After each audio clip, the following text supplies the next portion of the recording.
निवडणूक आयोगाच्या निर्णयामुळे एनडीएचा 202 जागांचा विक्रमी विजय झाला का?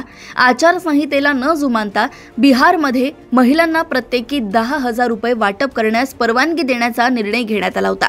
तथापि 2004 पासून आचारसंहितेमुळे किमान 5 राज्यांमध्ये अशा 10 योजना थांबवण्यात आल्या आहेत। बिहारमध्ये मुख्यमंत्री महिला रोजगार योजनेच्या नावाखाली राज्यात 10,000 कोटी रुपये वाटण्यात आले।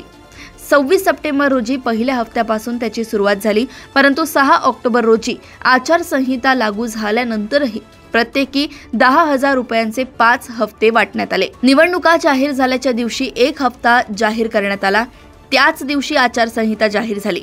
इतकेच नाही तर नितीश कुमार सरकारने ऑक्टोबरमध्ये राज्यातील सर्व प्रमुख वर्तमानपत्रांमध्ये एक जाहिरात दिली, ज्यामध्ये पेमेंटची तारीख डिसेंबर निश्चित केली।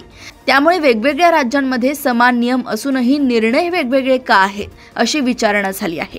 निवडणूक आयोगाची इब्रत वेशीला टांगली गेली असतानाही आयोगाने किमान इज्जत राखण्यासाठी तरी कारवाई का केली नाही अशी विचारणा राजकीय तज्ज्ञांकडून केली जात आहे।